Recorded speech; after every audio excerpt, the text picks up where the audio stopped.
Well, all the cool kids are using them. Even Mayor Marty Walsh. The streaming apps Periscope and Meerkat are all the rage. But user beware. Behind that innocent live feed you just posted could be a lawsuit waiting to happen.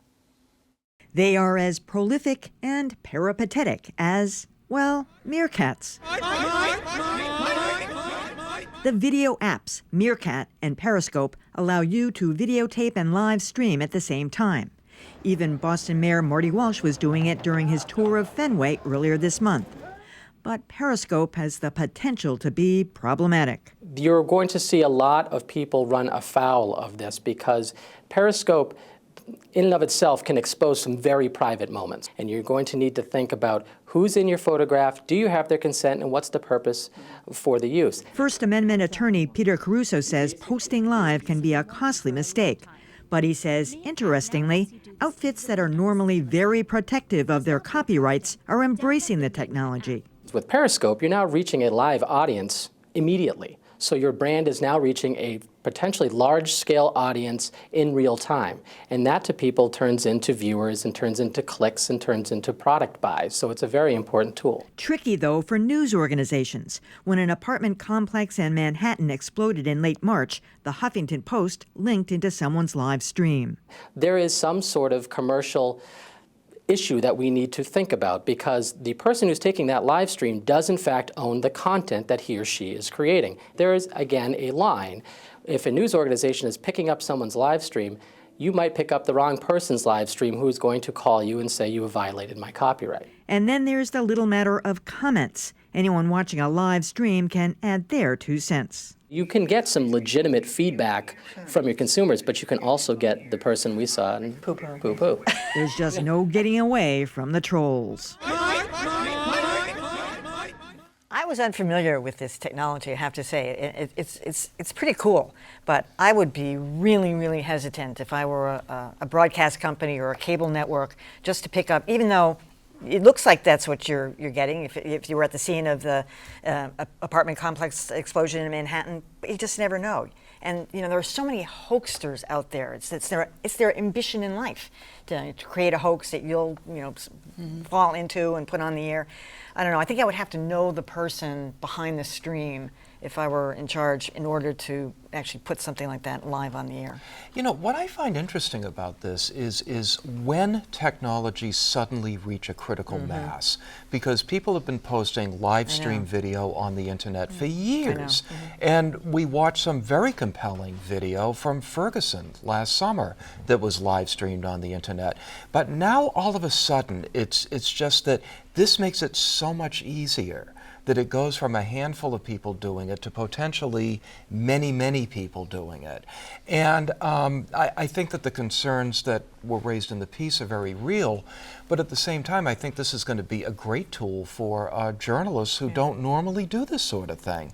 I think the idea that a lot of political reporters are going to be using this on the campaign trail this year is, I think we're going to see some pretty interesting video, that's for sure. Great. Here's what I think makes that spooky. The more things that you can do when you're out covering a story, the less attention you can pay to the story that you're covering. If you're trying to take notes, maybe tweet as well, gather sound, say, at the same time that you're getting video for TV.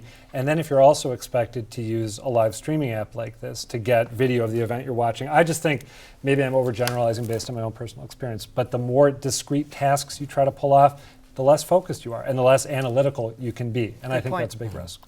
Well, some people might look at that and say, but see, the great thing about live streaming is that I'll have the record, at least for a short period of time. So if I turn on my iPhone, then I can take note because I know I got the record going. You know, it's only available, I think Periscope lets you keep it for 24 hours unless you send it to YouTube somewhere. I'm actually more concerned about the privacy invasion because this immediately reminds me of the Google Street Map thing. You're minding your business, you know, coming in or out, maybe someplace you're not supposed to be, and they're just taking pictures of the street view, and there you are.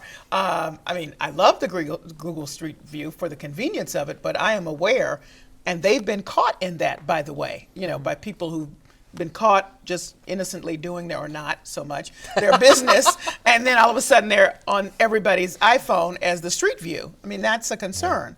So that to me is the biggest thing. So I think what you'll see on the campaign trail, You thought those sort of side comments and the mics left on and all that kind of stuff was interesting. Oh, this is going to be the wild, wild west. There will be no point where any of those candidates can go where something is not streaming with people commenting, by the way, as you do it. Yeah, that's I'm with you on that. I don't think that it's going to be difficult for a reporter to do this. It's like wearing a GoPro camera or like we've done for years with a tape recorder. You go to an event and the tape recorder's running or the equivalent of that, and you can always go back to it to make sure you pull off something that you need. So I don't think that's the difficult part. All right, I retract my concern. Well, but the privacy issue is an interesting one. The other piece of this, I think, the ones who, the people who should be really afraid of this will be, it's like the National Football League No, or they're Major in League favor Baseball. of it. Well, but can you imagine? Major League Baseball did a turnaround on this. Originally, just- they told the Wall Street Journal reported that they were going to ban all those devices. Yeah. And then Major League Baseball came out the next day and said, no, we would never do that to our patrons. In fact, they think it would bring more eyeballs to the until screen. something happens. Well, that'll be interesting because they try to control the I content know. so much, and they license it and they Olympics. go after the Olympics, The marathon. the Masters in golf. Yeah. That's if The Tsarnaev everybody's out trial. there. With that, well, you could see this. So it really is. It's turning a new page. All right, go ahead. Go. But Well, I just wanted to say, my jest notwithstanding, I still do have a real concern about multitasking. I think if you're out in the field and you try doing all these things at once, it's harder than you realize. I would also say that good video is good video because it's shot by a good cameraman. Oh, Well, absolutely. there's that. Yes. And I think that's something, we are working with some of them here right now.